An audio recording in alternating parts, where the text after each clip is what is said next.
Hello everyone, it's Linda Hanson here. I'm the CEO of Palliative Care New South Wales. Most of you may know that. Thank you all for attending today. I just want to welcome, of course, Dr. Wei Lee, who has given us his time this morning.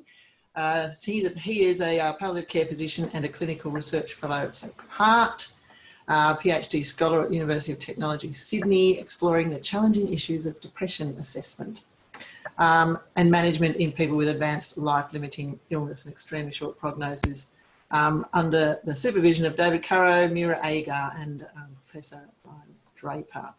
So we thought this would be, given the theme for palliative care, it's more than you think.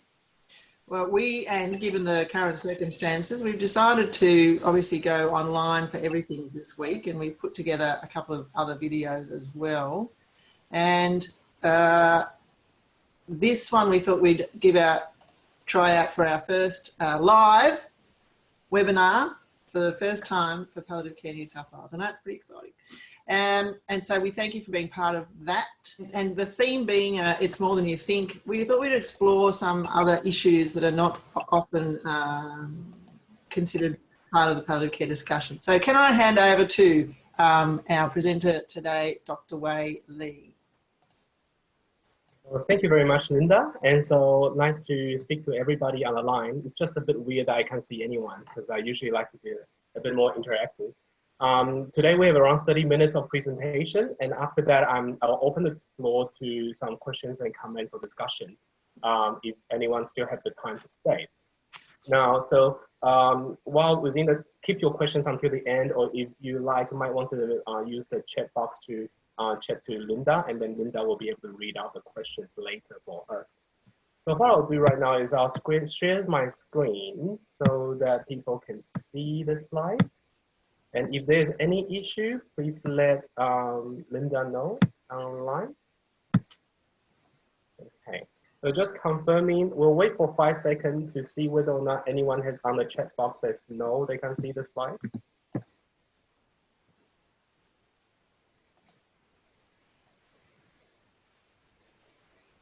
So Linda, all good to start? All good. If you do have any questions, there is a Q&A box down the bottom there, and I'm just seeing if there's anybody else I need to let in. So if I look distracted, that's why. Thank you, Wei. Meanwhile, for anyone joining in, just make sure while you're joining, just initially be on mute until the end for the Q&A, so that's easier to avoid feedback and technical problems. All right, so the title today is, Are You Depressed? And as you will later see why, this question is actually very important. And we'll talk about other topics and the challenges associated with assessment and management of depression in the palliative care setting. Now, firstly, I'm going to give thanks to my supervisors, David, Meera, Brian, and also my really supportive boss, Richard Chai in Sacred Heart, to make this all possible. Depression, as we all know, is like an elephant in the room. It's a huge issue, just that sometimes we don't talk about it. Individually, for those affected, it's described sometimes like a black dog, and hence the Black Dog Institute, for example, in Sydney, like a lurking shadow following them around, giving people these overwhelming negative emotions, including them no longer feel interested in the things they love, for them to feel guilty or worthless, even associated with a sense of hopelessness and suicidal ideation. For people around them, it can be very bad, given that it will create a relational tension and make people unable to fulfill their social role, like being a mom or a dad.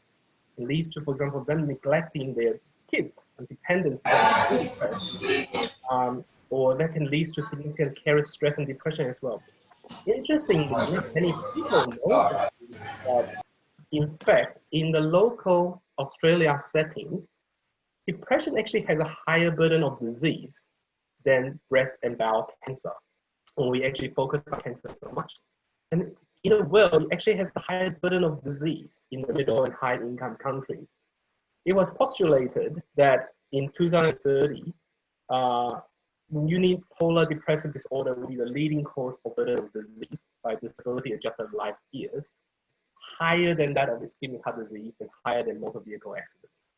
And then you wonder how come the government or the leaders are not doing something to try to minimize when we have seatbelts or we have other stuff to try to protect us from other harm. In the setting of depression for palliative care, we don't need to think about palliative care itself, given that it hasn't previously received much notice for other medical specialties. It's a chronic specialty that focuses on the quality of life of people and comfort, affected with life-limiting illnesses.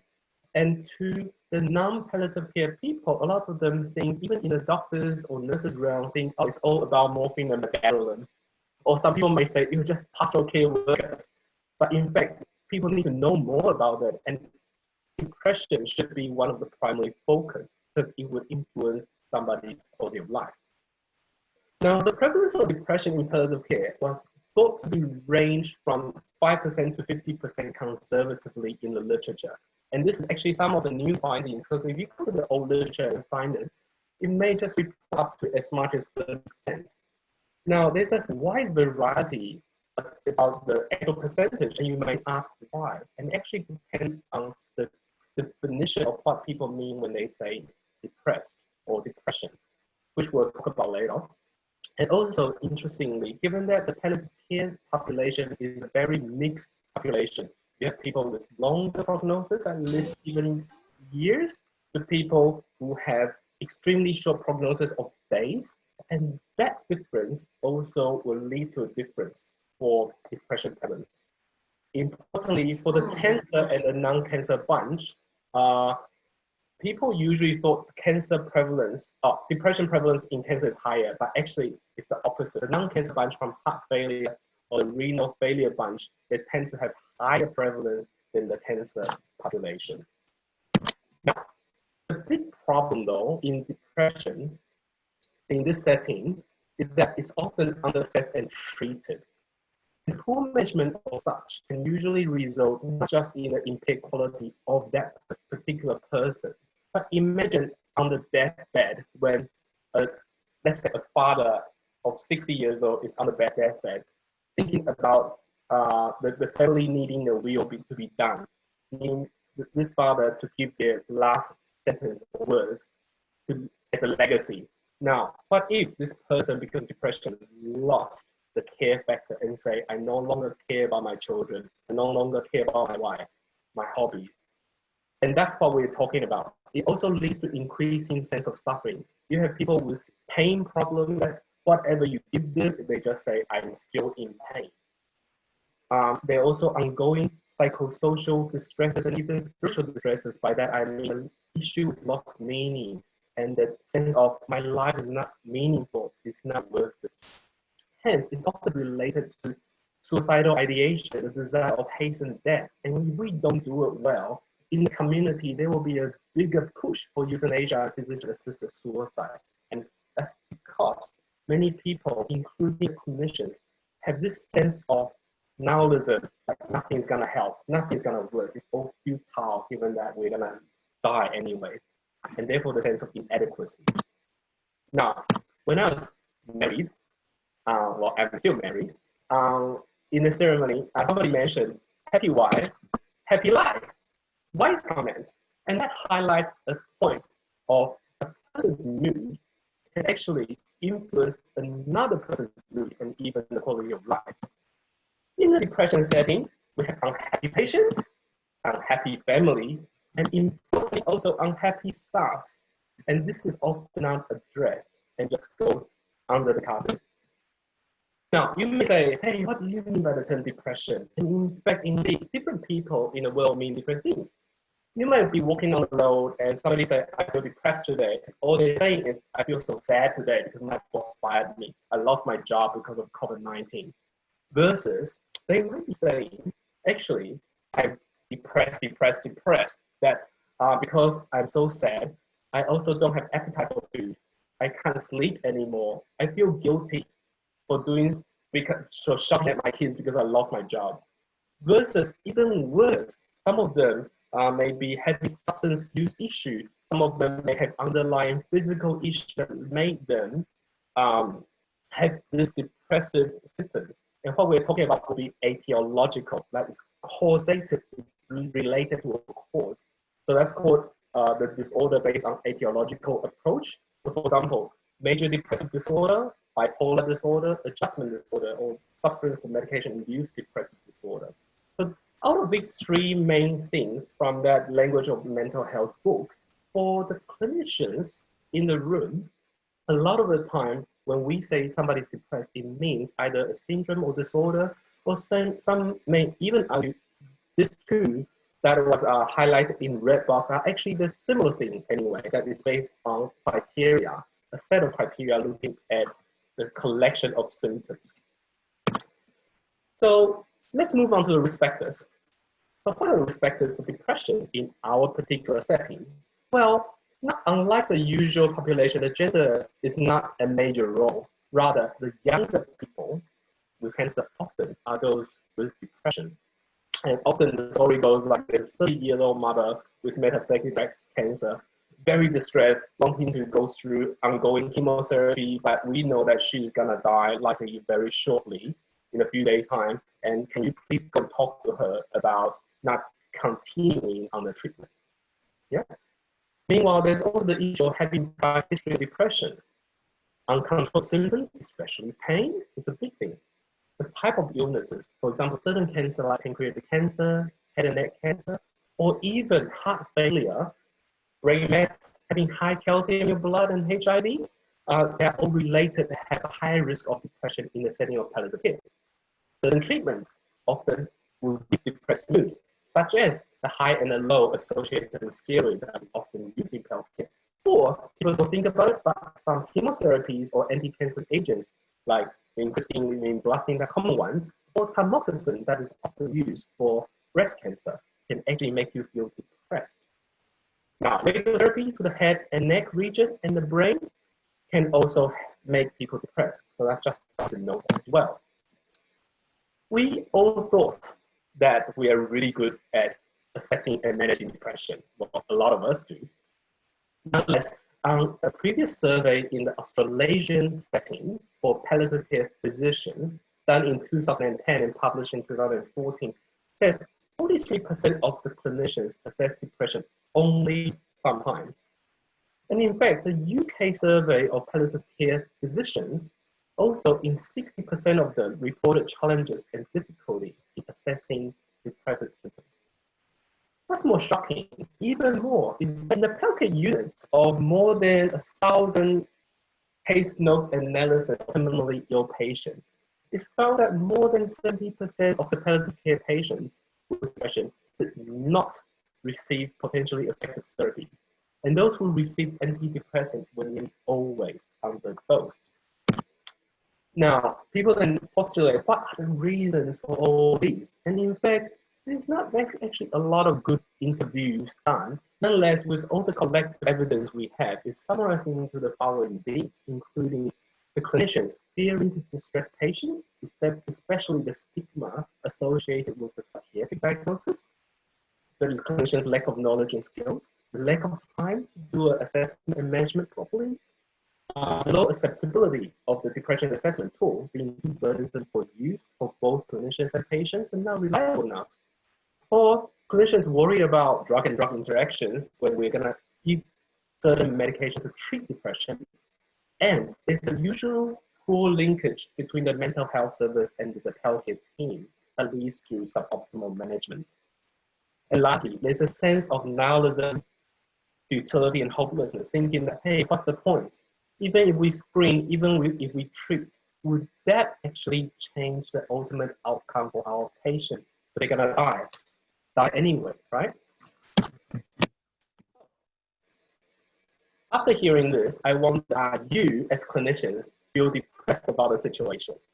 You may, because a lot of the clinicians feel that way when it comes to managing and assessing depression in their patients. Well, we can change that, and we should. Let's start with education first.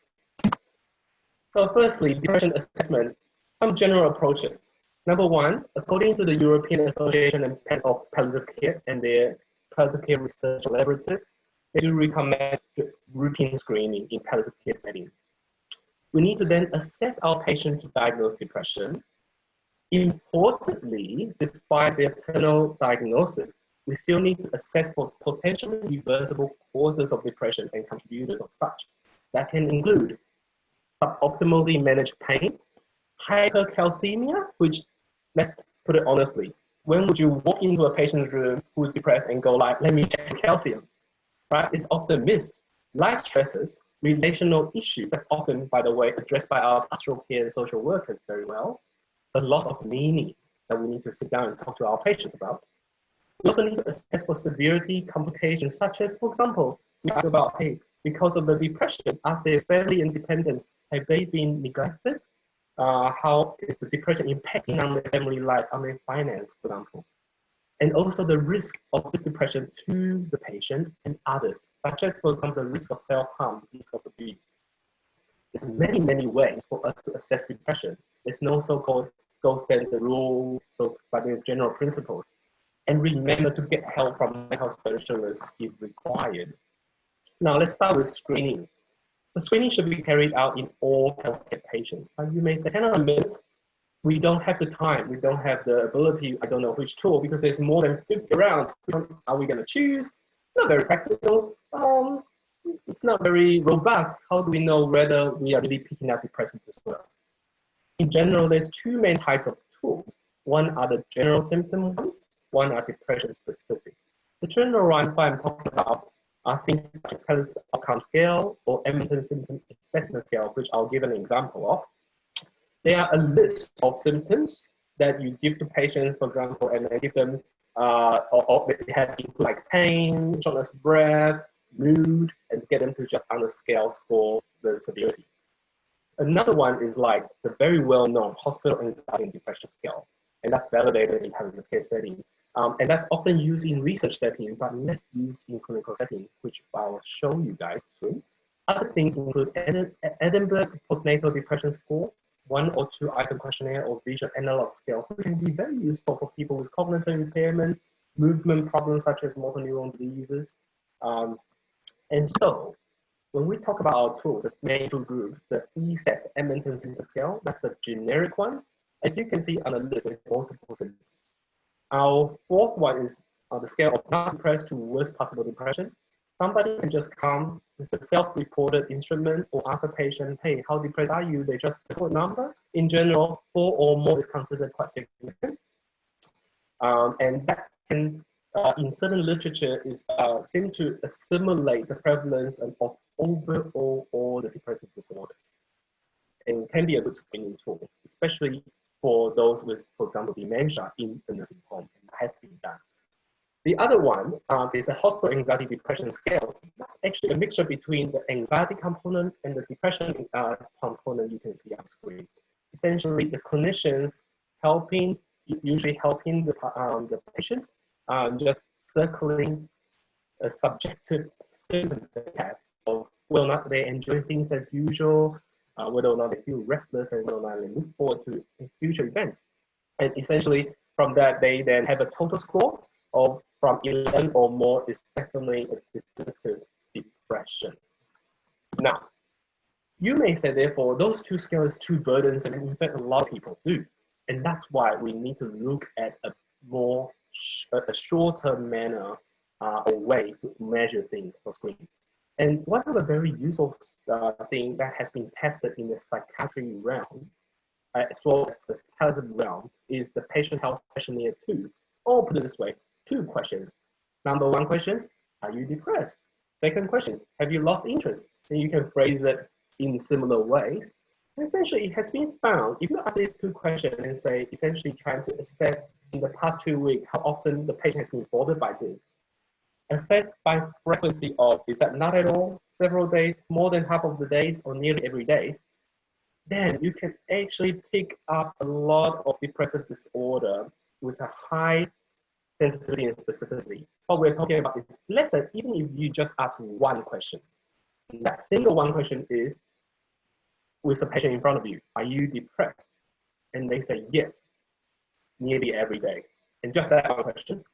The sensitivity is up to 72% with a specificity of 83%. Rather, if you say, that's a bit awkward for me, I just, if I'm just talking to my patient about her pain and suddenly jump into ask, are you depressed question, it doesn't really make sense. You might want to say, let me ask the question, what's your hobbies? And have you recently lost interest in your hobbies? And just asking that one single question, the sensitivity is 80% with a specificity of 86%. Now you may say, after asking that, and they say, yes, actually I've been losing my interest in playing golf. I don't want to talk to my kids anymore. And then you ask, actually, how's your mood? Have you been feeling depressed in the last 2 weeks? By combining that two questions, the sensitivity is now 91% with specificity of 86%. And that's pretty good. Now, so therefore, with depression diagnosis after screening, then you won't know whether or not this person really is depressed. And at the end of the day, how are you going to manage it? To diagnose depression, there's two main ways in the literature. It's either by tools. So by tools, what we mean is that you use, for example, the HEAD or the Patient Health Questionnaire 9 or Beck's Depression Inventory, and you go like, I have no idea what they are, never seen them. Well, essentially, you don't need to remember them because we don't recommend them for usual use in clinical care for diagnosis, because it should not replace the gold standard interview.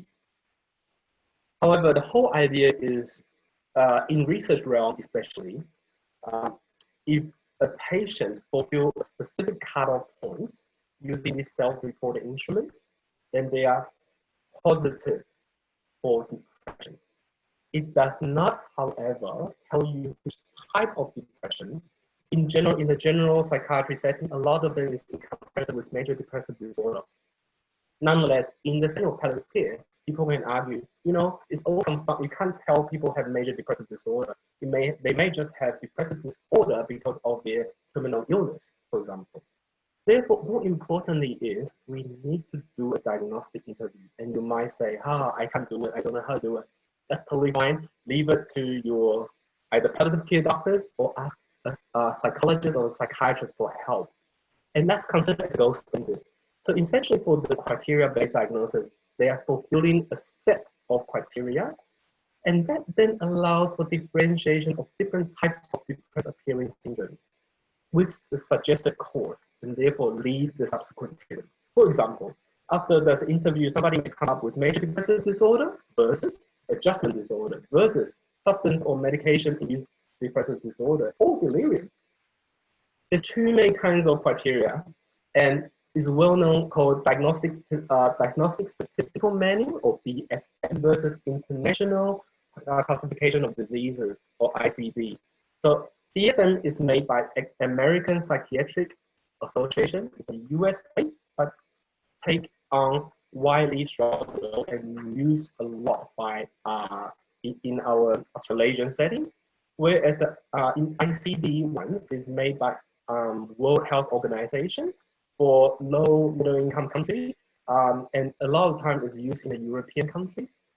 And so in comparison, essentially, since 1994, there's a lot more consistency between the two. Prior to that, there's not actually a lot of consistency between them. So what you'll find in ICD-9, for example, or earlier on, is so-called major depression. When you look at the criteria, they don't link up well with one another.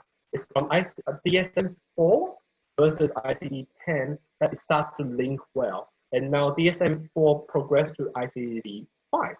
Now, importantly though, is DSM criteria, because it's initially designed for statistical purpose, it's quite specific. It has a very tight cutoff. Whereas for ICD, it's more developed for clinician use, and therefore it gives you leniency to make clinical judgments. Nonetheless, you might say, in the Australasian setting, when we are trying to diagnose people, and if you want a clear-cut diagnosis, you might say, I want to choose to use DSM, and that's totally fine. There's no strict rule about it. After we diagnose people, then we assess for severity. And importantly, we're assessing for the degree of functional impairment because of the depression. And the whole idea of concept of function is very important in palliative care settings. Are they able to do what they want to do or supposed to do in life? Because otherwise, what's the point? Now, in the guideline from European Palliative Society Association, is saying that we should consider measuring severity with a tool. Now, using a tool to measure severity might be very challenging for our patient, because if you look at the tools that's commonly suggested, the shortest one is actually hospital anxiety and depression scale, which can be used both as screening tool and also as severity assessment tool. Most other screening tools cannot be used as assessment of severity for depression. Now, other tools like Beck's depression inventory is 21 items, Hamilton depression rating scale 17 items. So don't go about and keep reading about them, because the likelihood is if you go in with your patients, asking them after a long diagnostic interview, which can take half an hour to 1 hour, and you start to go through these items again, they might just say to you, I'm too tired, can you just not do that, and get really anxious or depressed. Therefore, I also suggest maybe it's more feasible for us to use a functional goal. You might choose with your patient saying, hey, what's your goal in life? What's our goal in the medical care? Is that to, for example, make you able to interact with your family, to say goodbye to your family, to, let's say, take your kids to the beach, and take one specific thing you can do as a functional goal and see whether or not how bad the depression affected, and whether or not your treatment can make that goal come to pass. Importantly then, also we need to assess somebody's suicidal ideation attempt.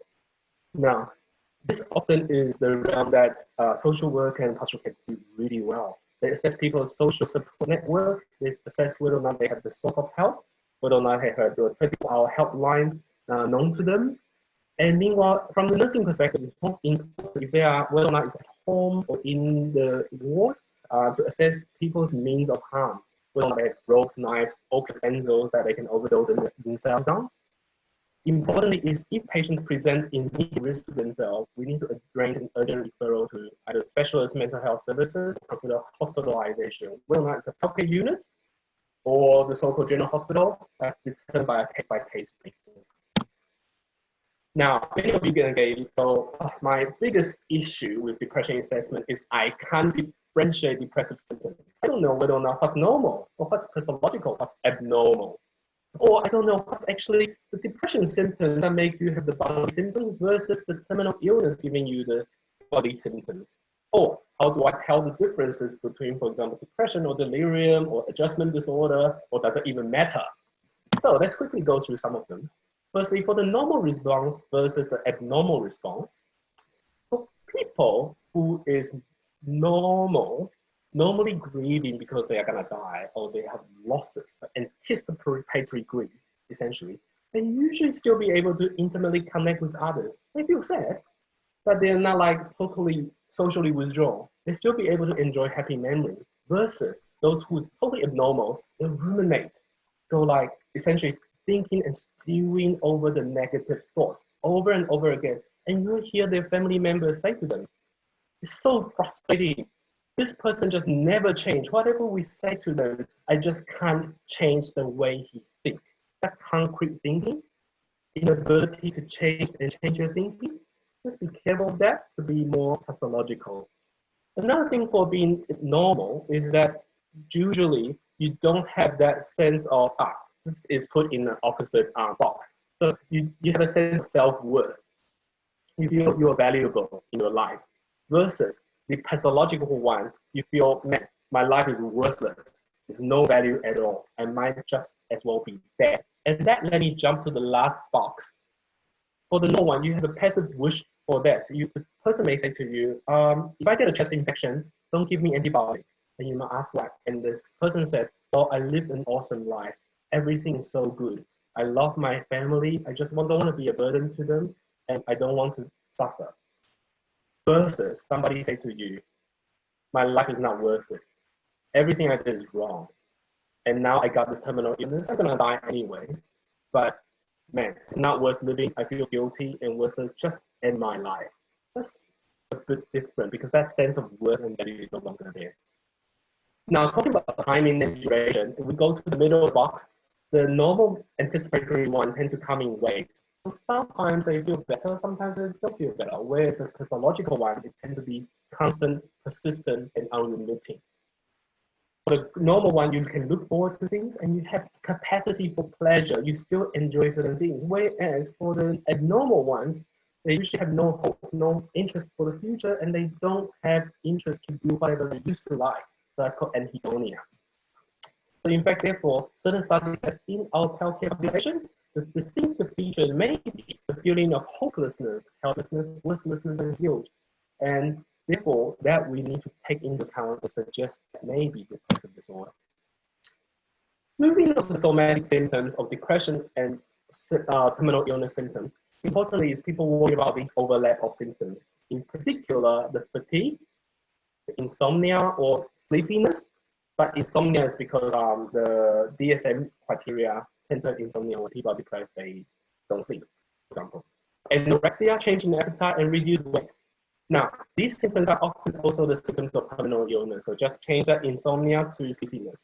How do you tell? Well, in the literature, what the general consensus is that we should focus on more of the psychological and cognitive symptoms, including the worthlessness, hopelessness, the guilt, the sort of self-harm as we talk about the diagnosis. But meanwhile, people can go totally in another extreme and say, you know what, the somatic symptoms such as fatigue, insomnia, anorexia, and weight loss is totally irrelevant when I assess depression. That's not totally true. There's still value for us to think about these things because in the overall management of depression or this person's care, if they are not sleeping because of the depression, you might be able to give them certain things to help them sleep. So the so-called somatic symptoms can still be useful for the overall management. Therefore, when we are actually coming back to just diagnosing and you want to separate out whether or not it's terminal illness versus just depression, one of the ways you can use is called a substitution approach using a criteria called Agar criteria. Agar criteria is a criteria devised by a psychiatrist called Jean Endicott based on DSM-4. DSM-4, for your memory, there's 9 items. To diagnose somebody with major depressive episode, you need at least 5 out of 9 items. 4 of these items are somatic items, as we listed in gray, and therefore having a line across. In Jean Endicott, what happened to what she did was that she changed weight changes to depressed appearance. She changed sleep disturbances to social withdrawal or decreased talkativeness, fatigue or loss of energy to brooding, self-pity and pessimism, and decreased ability to think or concentrate in decisiveness to lack of reactivity. What I mean by reactivity is that you give them something they can usually get cheered up for, like a joke or something they love, they have no response. The beauty of this is that you can even diagnose depression in people who say to you, I'm not depressed, and who have totally no insight, but they appear so depressed. Or their family said, well, my dad is no longer talking to me, yet the dad actually said, I'm not depressed, and subjectively score negative or score low on the so-called sub-reported instruments such as 10. Through that, then you can therefore diagnose somebody with major depressive disorder without the confounding effect of the somatic symptoms of terminal illness. The downside of using Agar criteria is it picks up more of a melancholic depression rather than other ones. However, that is also one of its strengths because the melancholic depression, as we will talk later about, is that you will likely need pharmacotherapy as well. Now, getting into a slightly different topic, how do we differentiate between different types of so-called depressive disorder and differentials, right?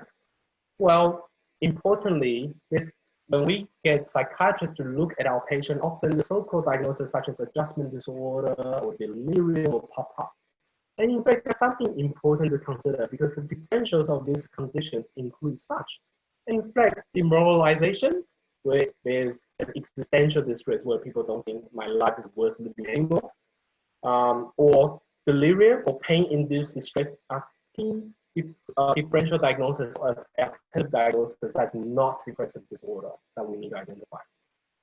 But if we forget all I say, essentially at the end of the day, is we need to make sure we detect people with severe major depression with melancholic and or psychotic features because they will likely need medication and occasionally even electroconvulsive therapy if they're low enough, needing psychiatric consults. Melancholia is what a lot of people know how they look like. They're just looking super sad, low, despondent, and they usually have an organic component like that. I mean that it's not just in their thinking. If you say to them, hey, think positive, think well, how come you just can't think that way? Well, they can't, and they may need that boost of the medication to help them take on the psychotherapy or the counseling. Yeah.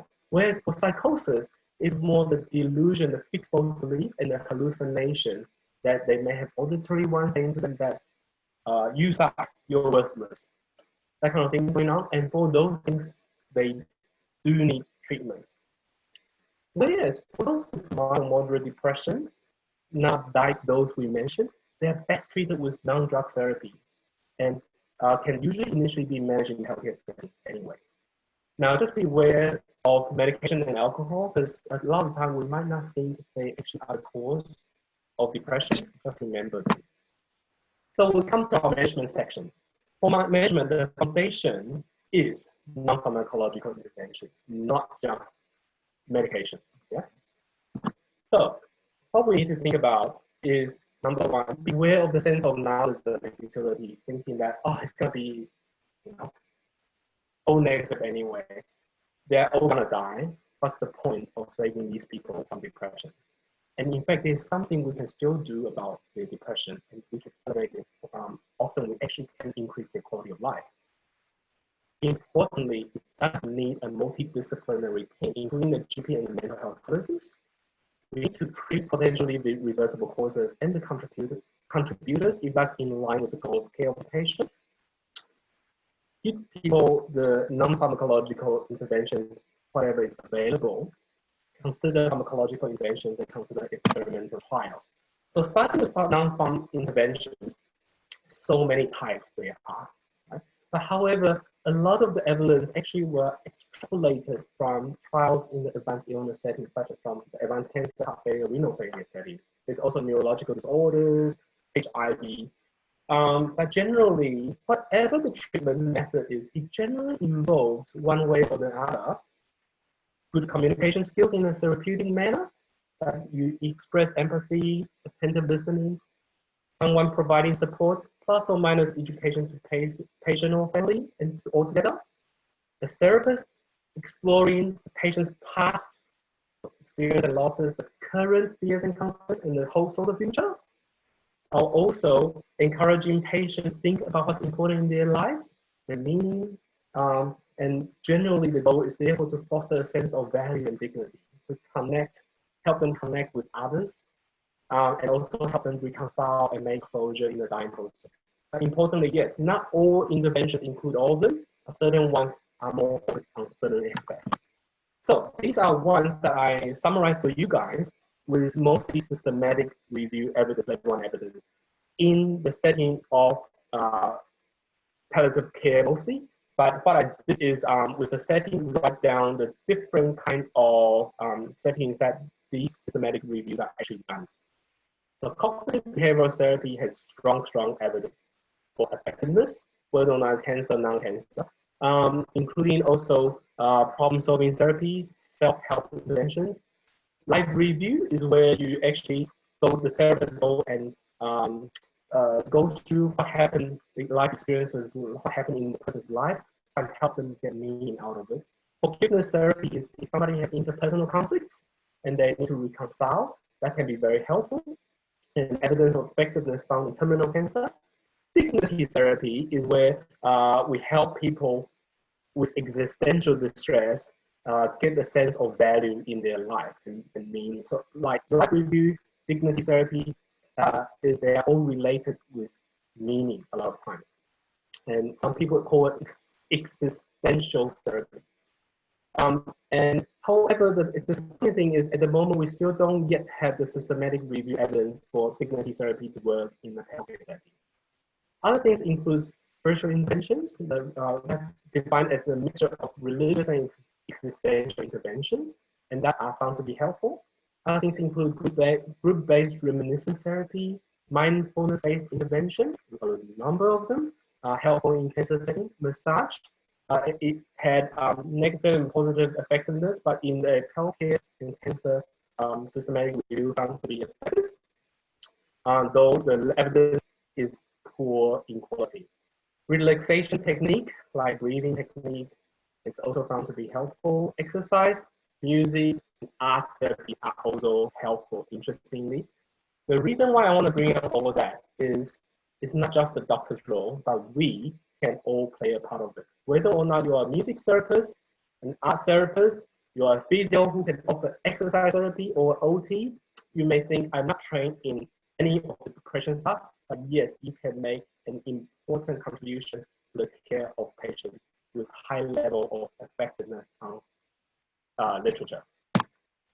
So, non-pharmacological intervention, the main limitation is that the usual treatment course can take weeks to months, and therefore the time for benefit can therefore be so long. Frailty, fatigue, and cognitive impairment may limit engagement. And therefore, we might need to think about modification of the course to be able to be used on our patients. And we might say combination approach may be helpful, because in the literature, you can combine mindfulness-based therapy with art therapy, for example, or cognitive behavioral therapy added in with psychoeducation. Or you can also combine non-pharm with pharmacological. So we need to think about pharmacological intervention and have a low threshold that's in the guidelines to start. Even if the depression symptoms is questionable because the prognosis may be too short for you to listen. So generally, however, in the literature, you may lack randomized controlled trial evidence for specific healthcare settings.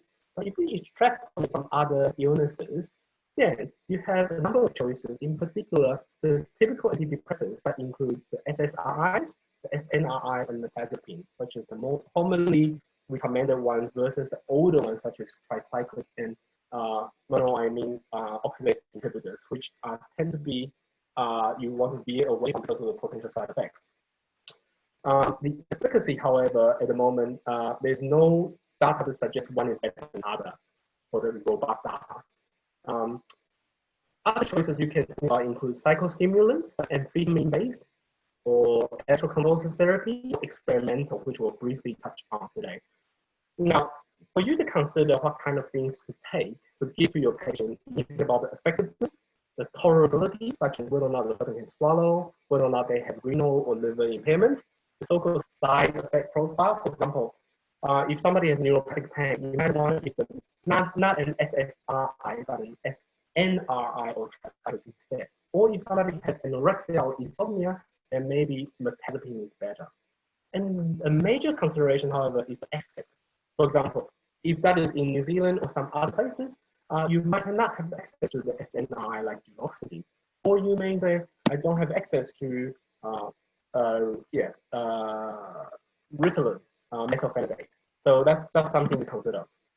When we compare typical antidepressant and psychostimulants, key thing is that antidepressant is very slow in the onset of action. It can take more than a month to work, and even if that's the time, the full effect may be needing even up to 3 months. That's assuming you get the right drug. If you select the wrong drug, then you need to change it again for another 2 or 3 months. Even if you get the right drug, only a third of the patient will achieve remission of depression. So contrast that to psychostimulant like methylphenidate or Ritalin. It has a faster onset of only days. The only problem though is the effectiveness of Ritalin in the palliative care setting is lacking. Whereas for the effectiveness of typical antidepressant is much more robust, but it does take at least 4 weeks to kick in. In terms of safety and tolerability, generally they are all well tolerated, including the psychostimulants. Though it's contraindicated, relatively contraindicated if you have big heart problems, essentially. Just for your interest, as nursing staff, if somebody can swallow, antidepressants such as escitalopram can be given as oral liquid or metazapine as a sublingual wafer, whereas psychostimulants, you can't really administer them orally. In the US, though, you can give it as transdermal patch, not in Australia. Now get to our last part. The electroconvulsive therapy is found to be the most efficacious therapy in psychiatric setting before ketamine was found. Because of its invasive nature and the stigma associated with it, it's really rarely administered in the palliative care setting. Though if somebody actually has a good prognosis, especially now we have the target therapy and immunotherapy, it might be something to consider. Other experimental therapy include psilocybin from magic mushroom that was talked about last year and has been found to have antidepressant effect up to even 6 months. At the moment, it's not yet having robust randomized control trial in the palliative care setting, and St. Vincent in Melbourne is running a trial at present on it. Another one is ketamine, which was found accidentally on electroconvulsive therapy too, and it's more effective than electroconvulsive therapy for treatment-resistant depression that even failed electroconvulsive therapy. The response rate is up to 70% on systematic review. Number needed to treat is as low as 3 meta-analysis. We are talking about, for example, pregabalin for the treatment of pain. The number that we often use in our practice, the number needed to treat is 7 or 8.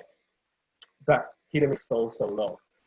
You can have a rapid resolution of symptoms of depression as within 2 hours of administration, and usually within 3 days have onset of it. And if you use low dose, there's a possibility that you might not have significant adverse events.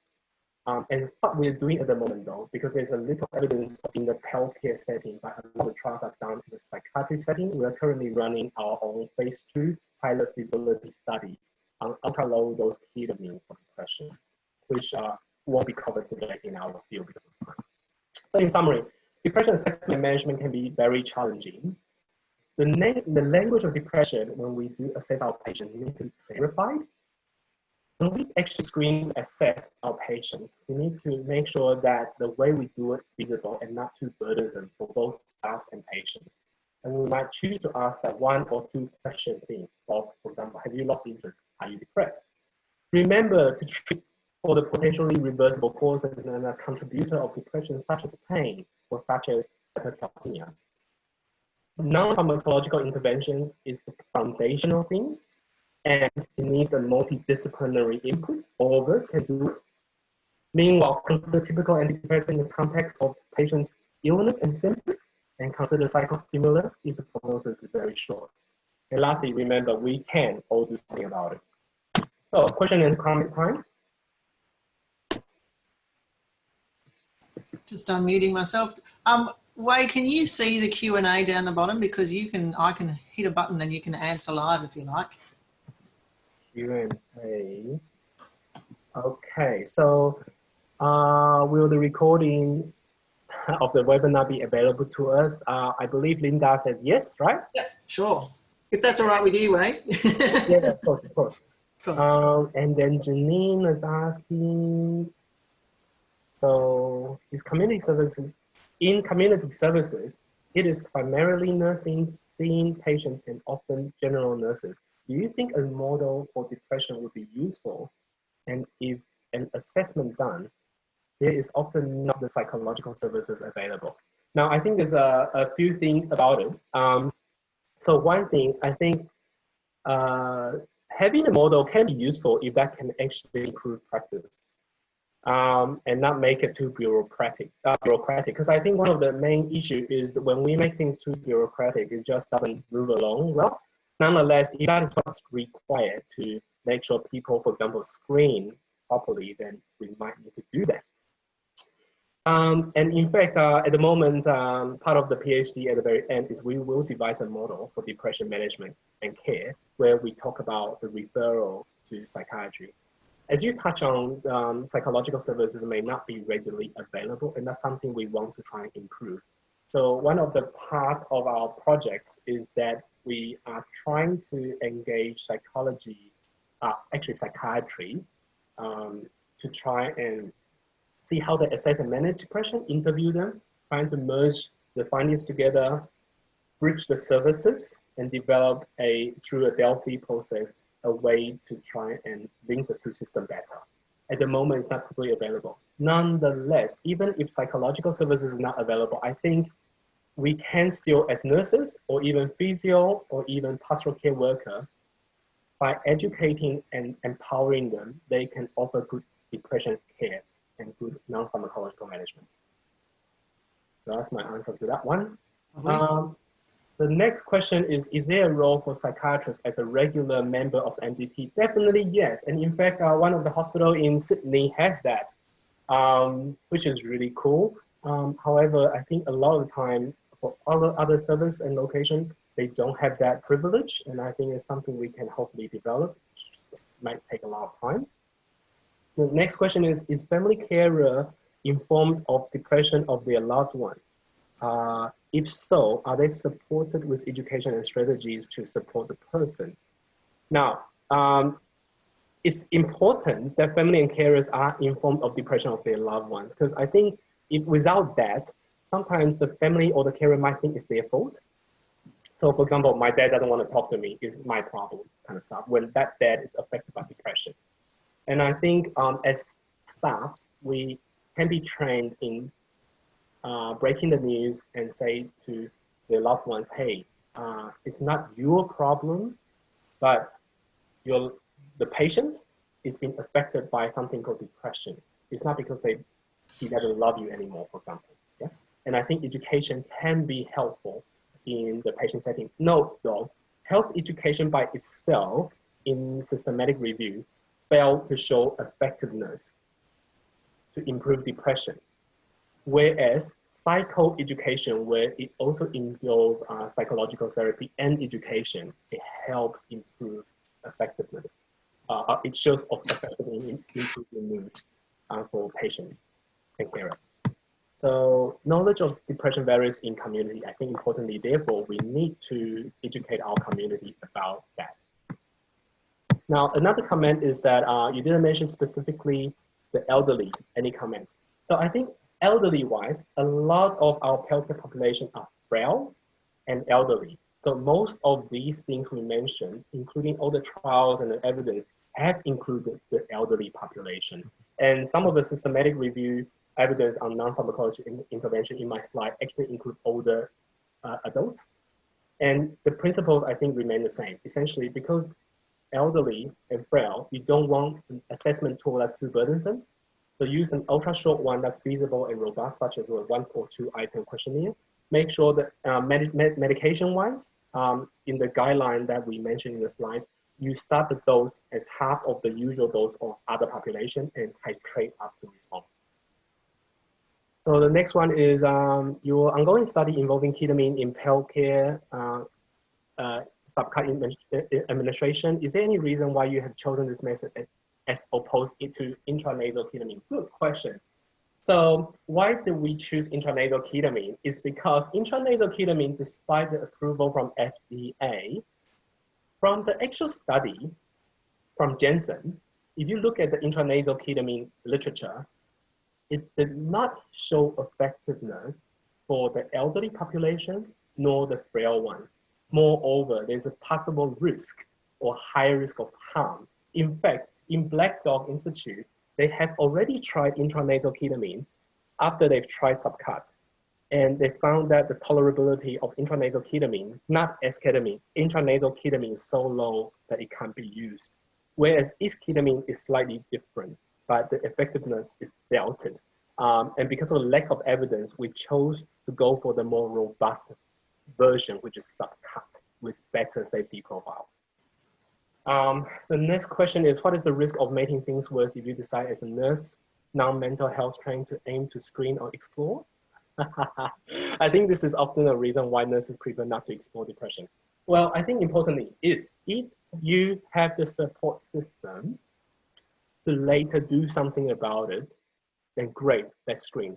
If you can't do anything about it, and I think that's also why a lot of the time screening is not performed, then, but just to make people feel worse, then no.